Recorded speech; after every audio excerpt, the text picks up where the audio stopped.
exercises, and that is this, is to project forward to December 31st, 2013, and say, this has been the best year of my life. And if you were to do that, then ask yourself the question, what would have happened to make 2013 the best year of my life? You know, as I know, that the more you have a vision, a clear idea of where you want to end up down the road, start with the end in mind, the more likely it is you'll achieve it. So one of the things that people need to do is keep thinking, what would have to happen to make this the best year of my life? I love that. So, Brian, let's go back to the beginning. Let's start by having you tell us when you discovered the proper process of goal setting and the kind of impact that it's had on your life. Well, I bombed out of high school. I fooled around too much. I got into trouble. I worked at laboring jobs for several years. I was struggling. I was working as a cold-collar salesman, living literally from day to day and missing meals. And one day I was sleeping on the floor of a friend's little apartment, and I came across a book that said, if you want to be successful, you have to set goals and you need to write them down. So I took a scrap of paper and I wrote down 10 goals that I wanted to achieve. And they were ridiculous goals. Make a lot of money, have clothes, have my own place. 30 days later, my whole life changed. Within 30 days, it was almost like a completely new world. I lost the list, but I know that most of the things that I achieved were on that list. And I have become a lifelong goal setter ever since. Yeah, I tell a story often about when I was 18 years old, I was waiting for a table in the lobby of a restaurant, and I met a guy who we struck up a conversation, and he invited me to a seminar. I'd never been to a seminar. I was only 18 years old, and that's where I really discovered the idea of having 100% accountability for your life. And then afterwards, he agreed to meet with me a couple of times for lunch at that same restaurant, in fact, and he taught me the process of goal setting. And then a measurement system to guide you through to the actual achievement of those goals. And that system I've used for 2 decades. And it has been, I would say, it's been worth for me several millions of dollars just learning that process. I attribute it as the number one skill that has created any unusual success that I've had. And the odd thing about it was, at 18, before I had turned 19, I had earned a 6-figure income. And then I went on to be an entrepreneur and never looked back. And the thing that's interesting for me, Brian, is that I get a chance to interview a lot of extraordinary achievers, thought leaders like you, as well as those who are putting that dent in the universe out there as CEOs of billion-dollar brands and so forth. And the consistency that I find amongst all those great achievers, this is a big common question I get asked. Number one is that they are committed to continual learning. But the second thing is that they all have clearly defined goals and a plan to achieve them. So if anybody wants to sort of decode what it is that these extraordinary achievers do that most everybody else doesn't do, I'm giving you the numbers that fit into the lock that will unlock it for you too. One is continual learning, and number 2 is having clearly defined goals and a plan to achieve them. So Brian, this is what baffles me. The problem I see in regards to this topic is that it's talked about all the time. There's probably not a person on the planet who hasn't heard that they should decide what they want, write it down as a goal, and then go about the business of trying to achieve it. Yet, if you walk up to most people and ask to see their written list of goals, they don't have one. This dumbfounds me regularly. So besides your own testimony about it, let's see if we can convince our esteemed listeners to finally become committed goal setters and give them the firepower to convince their teams to be so as well. So Brian, how would you answer the question, why set goals? Well, I've given this a lot of thought, and I think when you start off in life, it's almost like starting off across a foreign country with no road signs and no road maps, trying to aim at a distant destination, which you really are not even clear about where it is or what it is. So imagine you have 2 people. One person starts off, no maps, no road signs, no instructions, and just heads out. But the other person sits down, thinks exactly where they want to go, gets a map, makes a plan step by step, schedules it, organizes it, and so on, and sets off. Which one is going to get to their goals faster? And here's my answer. I call it the 10 times factor, is that you'll achieve your goals 10 times faster and with greater probability if you're absolutely crystal clear about what it is you want and how to get there, as opposed to just driving around in circles, which is what most people do most of their lives. Yeah, I use the same analogy. I say, let's say I took a briefcase and I filled it with $1 million in cash. and I'll give you that briefcase if you can find it. What I'm going to do, here you and I are in San Diego, California, Brian, I'm going to drop it on the back porch of some house somewhere here in San Diego. How long might it take for you to find that briefcase? I mean, you might drive around for weeks, months, years, maybe all your life and still never find that one back porch. But how fast could you find it if I drew you a map?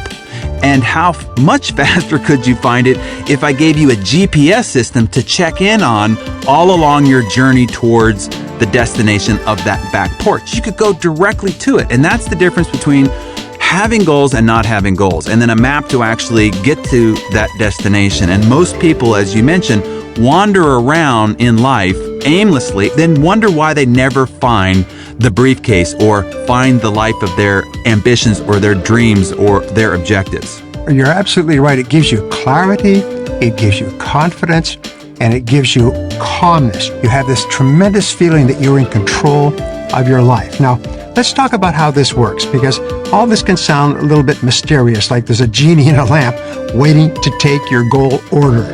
So you've done a great job demystifying the quote-unquote secret, Darren. What's your explanation of how this goal-setting process actually works? The secret, as it's called, is not a secret. This idea of the law of attraction is really the law of seeing what you're looking for, if you just want to say it in plain language. It's not some mysterious, esoteric voodoo as it sometimes sounds like as it's being described. It's far simpler and more practical than that. So here's how it works. You only see, experience, and get what you look for. If you don't know what to look for, you certainly won't get it. I could end there, but let me explain further so that our rational brain can finally say, okay, I get it. So the difference in results seems like magic. There's really no magic to this whole process at all. So like it or not, know it or not, by our very nature, we are goal-seeking creatures. Your brain is always trying to align your outer world with what you're seeing, believing, and expecting in your inner world. So when you instruct your brain to look for the things that you want, you will begin to finally see them. In fact, the object of your desire has probably always existed all around you, but your mind and eyes weren't open to it. See, we're surrounded with billions of sensory inputs, visual, audio, physical, information, all day, each day. And to keep ourselves from going insane, we ignore 99.9% of them.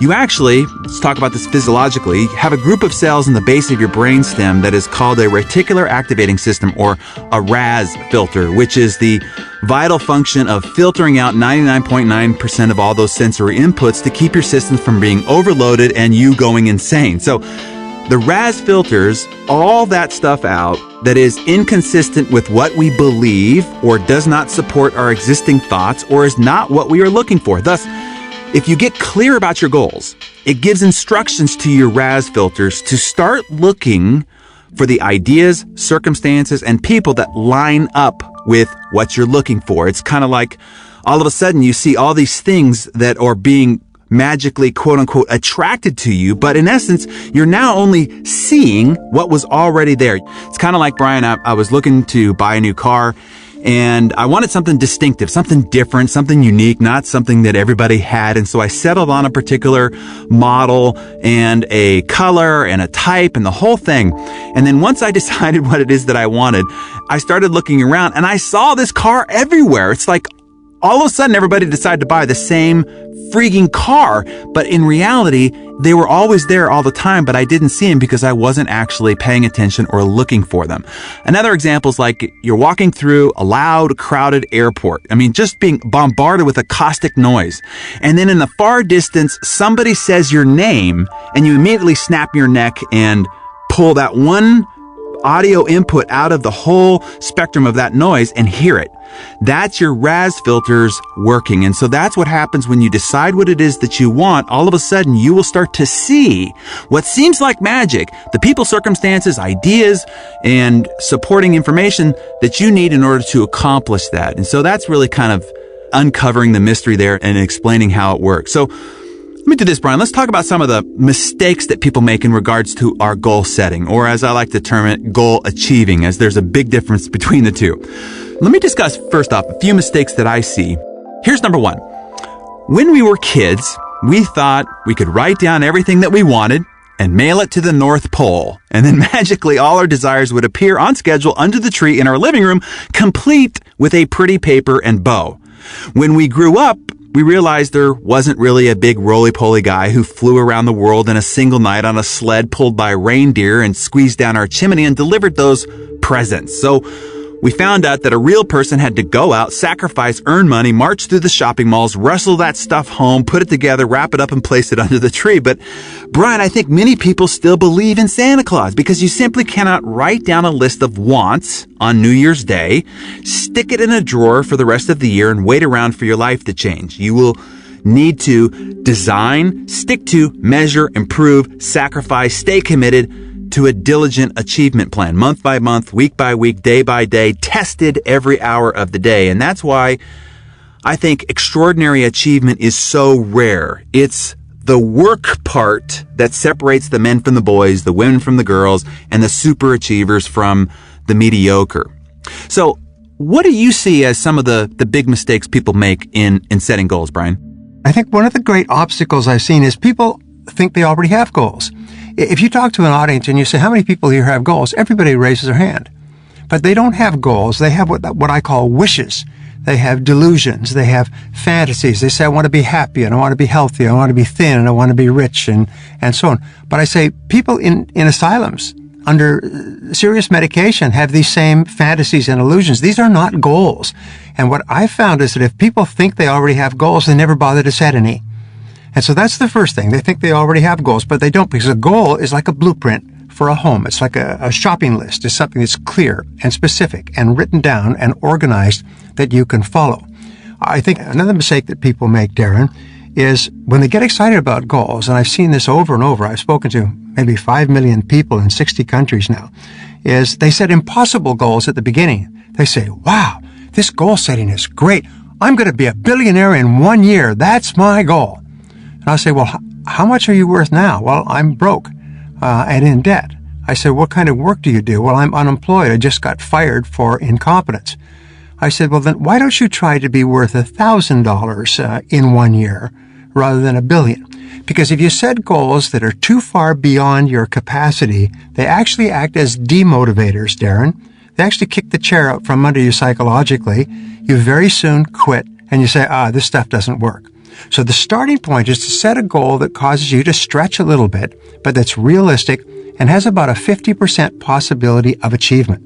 I want to add a couple of mistakes that I see as well that I had to learn over time because I was making these mistakes myself. And the first one is I always suggest that somebody, before they start deciding what it is that they want, instead of just focusing on what they lack, in other words, what they don't have, because again, your RAS filter will then start searching the world over to validate all that you don't have, is to start in gratitude. It's like take an inventory of what you already have that is incredible, that is wonderful, that is marvelous, that is abundant, that is joyful. And it changes the, I will say, radar system of your RAS filters to start in abundance, to start in gratitude, and then think on how can you layer on top of that. My wife is one of 7 from an immigrant family, and her mother always tells a story that what they would do before Christmas morning is they'd have to get all their toys out and lay them in the family room. In other words, take an inventory of all the great toys they already had, and then their parents would just add the 2 or 3 gifts on top of the pile, and it looked like they had all this enormous prosperity. But if all they had there were the 2 or 3 things, or what they didn't have, an empty family room, it would look like they lacked a lot. So start in gratitude, start with the abundance you already have. The other I want to suggest, Brian, is that when people start thinking about what it is that they want, they focus on only 1 or 2 areas of their life too deeply without considering the rest. They create this imbalance. And my other mentor, Mr. Jim Rohn, said, be careful what you give up in pursuit of what it is that you want. And it reminds me of a very poignant experience that I had. My dad had a really good friend who grew up in Arkansas in a farming town who was one of 9 children. And this man rose up from abject poverty to become incredibly wealthy. He ended up owning over 100 units of real estate and accumulated a staggering pile of cash. He was very vivacious and charismatic, and he saw business as a dog-eat-dog chess match with his financial statement serving as a scorecard. He contracted cancer in his life, and I went to visit him with my dad, and it ended up becoming the day before he died. We didn't know it at the time, of course. We We laughed with him. We chatted about his many accomplishments in life for over an hour. And then as we were leaving, he called me back into the room, just me. And when I approached his bed, he grabbed me by the arm and he said, "Don't miss the point like I did." He said, "I wish I'd spent as much time and energy accumulating relationships as I had houses. I wish I'd invested my heart as aggressively as I did my money. Now do I only understand true wealth, and none of it appears on a balance sheet." So when it comes to figuring out what it is that you want, don't forget to include all areas of life that are important to you. So let's talk about the process of designing your goals, because the process is actually quite simple. However, I think that there are grave mistakes that people make in the design process that inhibit their ability to actually achieve these goals. So let's dispense a couple of more good failing vaccines before we move on. So I'll start with one and give you some time to think about it. This is a big epiphany that I discovered only over the last couple of few years. And that is, all my life since 18, I've set big, hairy, audacious goals. I had no problem with just going for the big goals, for what's seemingly impossible. And so these were all really business goals that were, tangible and measurable and so forth. So I'd set these big, giant business goals, and then I would try to figure out how to have a life around that, right? And I sat down with a mentor a couple of years ago, and he said, why don't you flip that? Instead, decide how you want to live, what kind of life you want to have, what kind of lifestyle you want to lead, and then figure out what kind of a business supports that. And that changed my life, because it was for the first time that I made my life the priority and the focus of my goal designing, rather than my business, which actually was at great sacrifice to my life. So I just suggest that to those listening. When you decide to sit down and write your goals, decide first what kind of life and lifestyle you want to have. And then what are the goals for your business, monetarily, financially, professionally, what have you, that supports that life. That would be one of my great suggestions. How about you, Brian? Well, there's a couple of questions that I ask. I always say to my audience, I say, in 30 seconds or less, write down your 3 most important goals in life. Right now, 3 most important goals in life. It's called the quick list method. And what happens when you only have 30 seconds to answer that question is your answers will be as accurate as if you had 30 minutes or 3 hours. And almost invariably, I say, now, let me see if I can guess at what you wrote down. And they'll all smile and wait. I say you wrote down a relationship goal, a financial goal, and a health goal. And they'll all smile and laugh, and sometimes the audience will applaud, because those are the 3 critical goals in life: your relationships, your health, and your financial situation. And once you're clear about that, then you can start to tease it out and write down your goals in greater extent. So that's the starting point, is be very clear about what you want. And this design process I teach over and over again is to decide what you want, write it down, make a plan to achieve it, organize the plan, and work on it every day. Simple as pie. Yeah, let me offer another failure vaccine in this process. And I discovered this after I interviewed Maria Shriver. And I remember asking her the question, of course, as publisher of Success, how do you define success? And she said, that was the big epiphany. She said, I used to define success in the eyes of my parents, in the eyes of my family, in the eyes of the American legacy. And she said, I finally discovered that I needed to define success for me. And that was, I wanted to be a great daughter to my father in his final years. I wanted to be a great daughter to my mother. I wanted to be a great mother to my children. I wanted to be a great friend for my friends. And that was the definition of success. And I remember listening to that and going, wow, how many of us are living other people's goals? We're making our goals their goals based on what they think we should be doing, and we're still trying to live to their desires for us rather than what truly makes our heart sing and what truly makes us feel fulfilled and what's soulful fulfilling to us. So I just suggest that other people consider that as well. Are these your goals or are they somebody else's goals? Be sure that they are completely your goals. And then the other thing that was a discovery along this process, Brian, is sometimes setting goals can make you too narrow focused, too myopic. In today's day and age when things are changing so fast, you have to actually provide some flexibility. So I sort of equate it to this idea of freestyle jazz. It's this real art form and it looks like it's fluid and, there are no rules. What people don't realize is that there are actually a set of rules that you have to abide by in order to make jazz. And it's what separates it from noise. Everybody sticks to a key, a timing, a signature. There are bars for the solo and who's going to take the handoff. And then once you have that solid base structure, then you can be flexible and go fluidly and create this art form. Well, that's goal setting. So here's the base of what it is that you want and the idea of how you're going to get there, but be flexible along the way because you're probably going to have to play some jazz on the path between point A and point B of achieving your goals. So what I want to do is, Brian, try to boil this down for people. And I'm going to ask you the question, what's the biggest lesson or distinction that you ever learned when it comes to actually achieving goals or realizing greater success? And I'll give you some time to think about it. I'll share with you mine and then look forward to hearing yours. This came from my mentor, Jim Rohn. It was probably the most pivotal thing that he ever said, at least at the beginning, because it really set me in a totally new direction. At that point, I met him when I was 24 years old, and I had achieved a level of success by just through brute force. I just outworked and out-prospected and out-failed and out-got rejected by everybody else in my marketplace. But I couldn't do anymore. I was working 16 to 18 hours a day. It was impossible for me to do anymore. And this is when Jim said in a seminar that I met him at, how many people want to have more? Of course I wanted to have more. I waited to have him tell me what I needed to do. And he says, if you want to have more, you have to become more.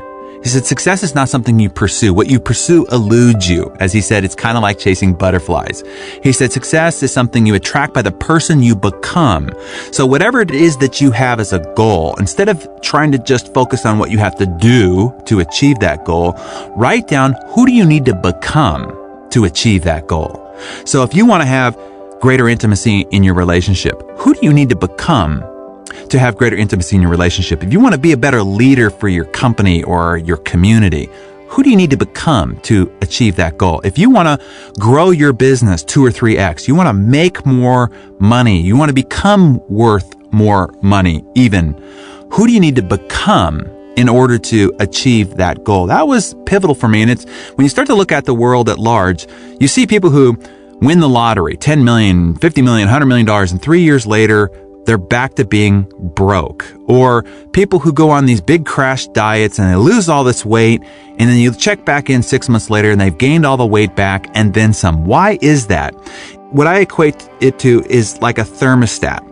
That whatever the thermostat temperature is set to, no matter what happens on the outside, it will return the room's temperature to the set point. So if it's set at 70 degrees and all of a sudden it gets really hot outside, air conditioning kicks on, brings the temperature back to 70 in the room. If it's set at 70 and it gets really cold outside, the heat will kick in, it'll bring it back up to 70 degrees. Well, that's what happens in life. No matter what happens on the outside, you win a lot of money or you go on a crash diet, ultimately, your thermostat's going to kick in and it's going to bring your outside world to match your internal world. So you can only ever achieve what matches your level of personal development, your personal self-image, your level of self-identity. So if you actually want to accumulate more on the outside, the key to that equation is to become more on the inside. There's no other way around it. So key point is to raise your set point. And when you raise your set point, magically, it seems, everything on the outside raises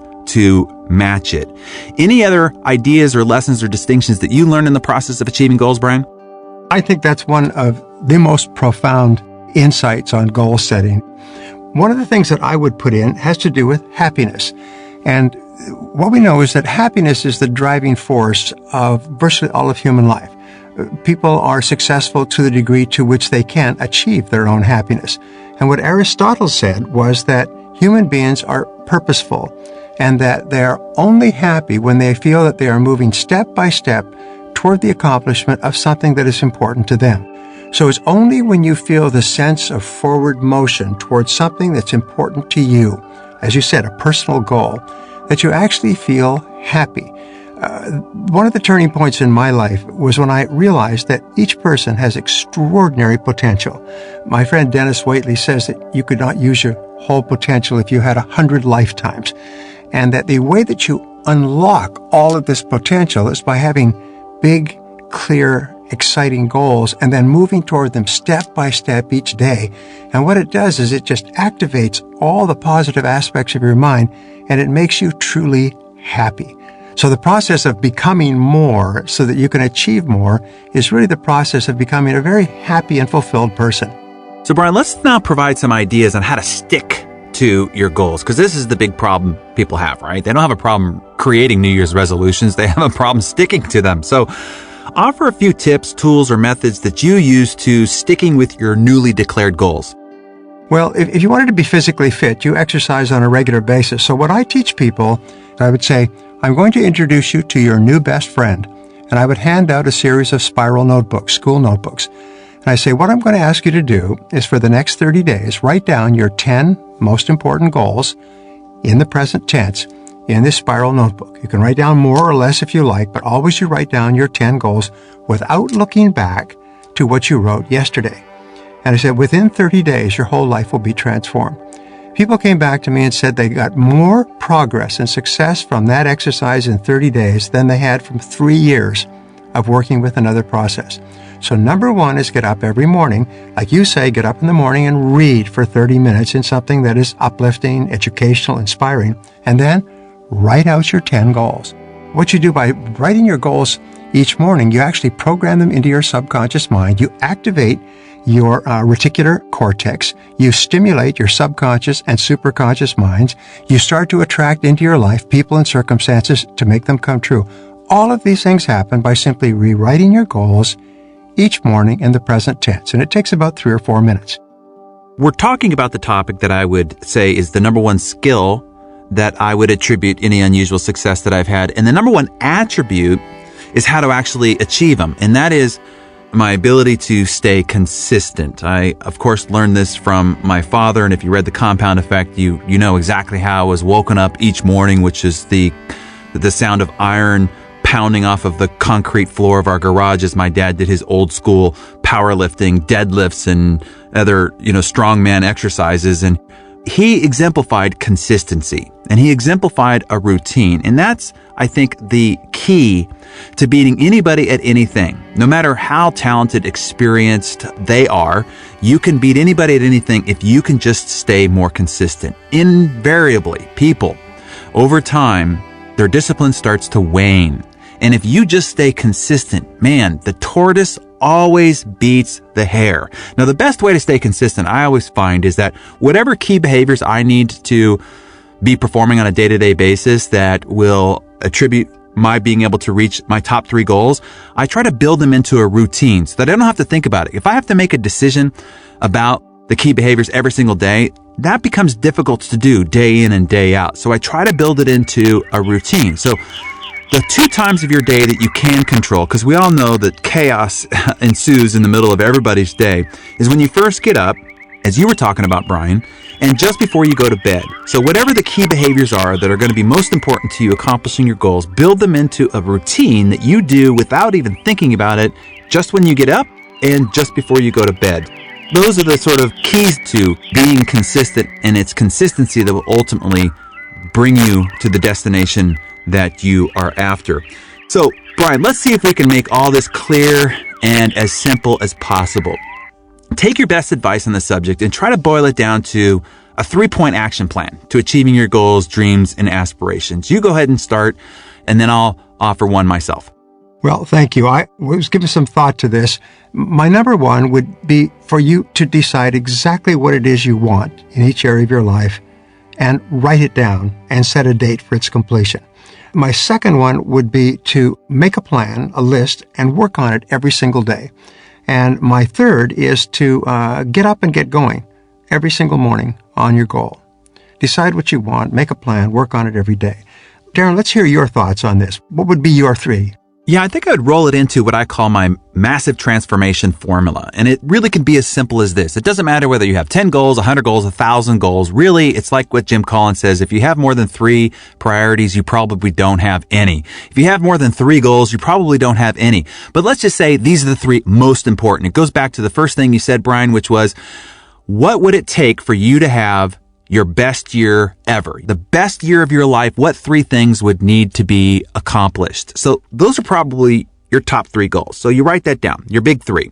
Number 2, what's the key behavior? If you had to boil it down to one key behavior for achieving each goal, what would that one behavior be that you would have to do consistently day in and day out? And if you did, it would have the major contribution to you accomplishing that goal. That's number 2, one key behavior.